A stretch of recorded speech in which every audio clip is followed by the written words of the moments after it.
الحمد للہ وحدہ والصلاة والسلام علی من لا نبی بعدہ. اما بعد، کیو ٹیلی ویژن دیکھنے والے تمام ہی ناظرین کو پوری دنیا میں جہاں جہاں اس وقت ہمارے پروگرام دیکھا جا رہا ہے، سب کو انتہائی محبت، خلوص، ادب اور احترام کے ساتھ عامر لیاقت حسین کا السلام علیکم. آئیے اپنی اصلاح کریں. اچھا ناظرین، یہ اصلاح شروع کہاں سے ہوتی ہے؟ اصلاح کا مرکز کیا ہے؟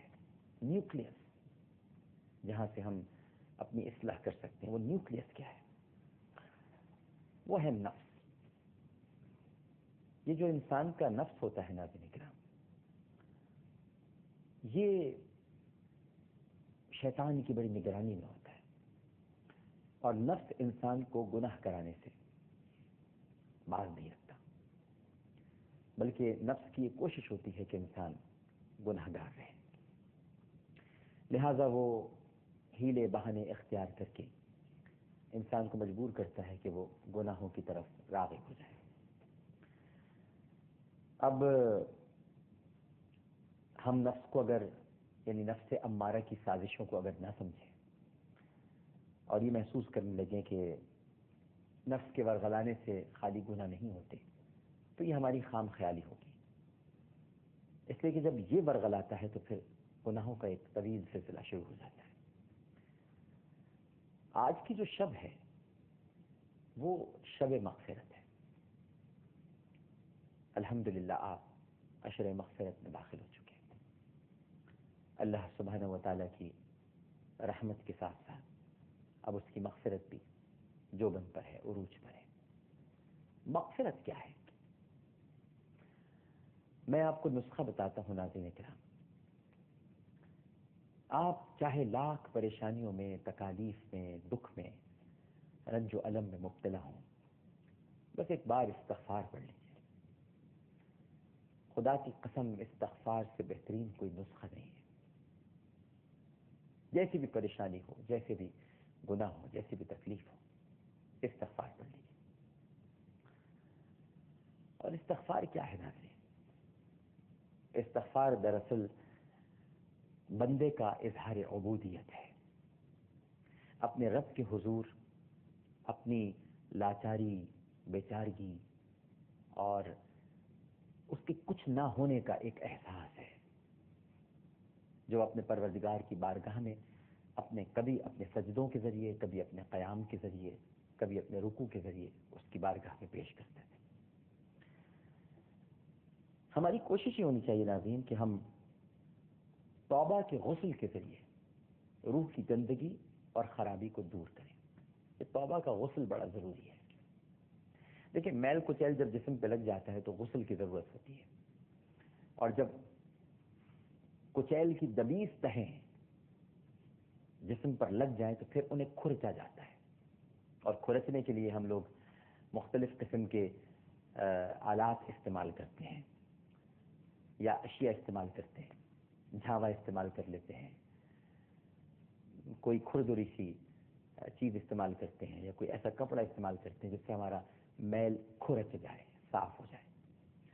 لہذا جب تک آپ توبہ کا غسل نہیں کریں گے، توبہ کی طہارت نہیں ہوگی، اس وقت تک آپ کی گندگی صاف نہیں ہوگی. گندگی صاف نہیں ہوگی تو پھر اصلاح نہیں ہو سکے گی. ناظرین کرام، جب بھی شیطان آپ کو پچھاڑنے کی کوشش کرے، جب بھی آپ پر حملہ آور ہو، ایک نسخہ بڑا زبردست ہے. جیسے ہی آپ کو شیطان پچھاڑے، آپ کے نفس پر غلبہ پائے، آپ پر حملہ کرے، 2 رکعت صلاۃ التوبہ، 2 رکعت. پہلی سورت میں آپ نے قل یا ایھا الکافرون پڑھنا ہے، قل ھو اللہ احد، اور پھر آپ اللہ سبحانہ و تعالیٰ کی طرف سے انعامات دیکھیے کہ آپ پر کیا نازل ہوتے ہیں. اصل میں بات یہ ہے کہ ہم نے مغفرت کی راہ پر چلنا چھوڑ دیا ہے. اب یہ چونکہ عشرہ مغفرت کا ہے، اللہ تعالیٰ سے بخشش مانگنے کا ہے، مجھے بتائیے تو صحیح، کون بخشش دے سکتا ہے اس کے سوا؟ کیا دنیا کے ہم انسانوں کے پاس، طاقتوروں کے پاس بااثر افراد کے پاس کیا مانگنے جائیں گے جو پروردگار کی بارگاہ سے مل جائے گا؟ نبی کریم صلی اللہ علیہ وآلہ وسلم کے ارشاد پاک ہے کہ تمام انبیاء کرام علیہم السلام یہ فرمایا کرتے تھے کہ توبہ اور استغفار وہ کلیہ ہے جس کی بنیاد پر اللہ سبحانہ و تعالی اپنے بندوں کو معاف کر دیتا ہے، رحمت فرماتا ہے، رحمت کی نگاہ ڈالتا ہے۔ آج ہم جب اپنی اصلاح کی کوشش کرتے ہیں ناظرین، تو ہمیں دوسروں کے عیوب تو دکھائی دیتے ہیں، ان کے اندر ہمیں خرابیاں جا بجا نظر آتی ہیں۔ میں کہتا ہوں محبت تو نام ہی بے عیب پیار کرنے کا ہے۔ اگر عیب نظر آئے اور پیار کیا تو پھر پیار کیا ہوا؟ محبت میں تو عیب دکھائی نہیں دیتے، کیونکہ محبت تو غیب کی چیز ہے، اس میں عیب کیوں دکھائی دے؟ محبت تو بن دیکھے ہوتی ہے۔ اللہ تعالیٰ کو کس نے دیکھا؟ کوئی ہے دعوے دار اس دنیا میں کہ جو یہ کہے کہ میں نے خدا کو دیکھا؟ خدا غیب ہے، اس لیے بے عیب ہے۔ جو غیب نہیں ہوتا وہ بے عیب نہیں ہوتا، اور محبت بھی غیب ہے، اسی لیے بے عیب ہے۔ نبی کریم صلی اللہ علیہ وآلہ وسلم، میرے اور آپ کے آقا مولا حضرت محمد مصطفیٰ صلی اللہ علیہ وآلہ وسلم، دیدار ان کا نصیب ہو جائے تو قسمت کی بات ہے، ورنہ بن دیکھے ہی ہم غلاموں کا جو عالم ہے وہ آپ بھی بخوبی جانتے ہیں، میں بھی جانتا ہوں۔ سرکار پر فدا ہیں بن دیکھے، دیکھا نہیں ہے تو سوچو جنہوں نے دیکھا ہوگا ان کے عشق کا کیا عالم ہوگا۔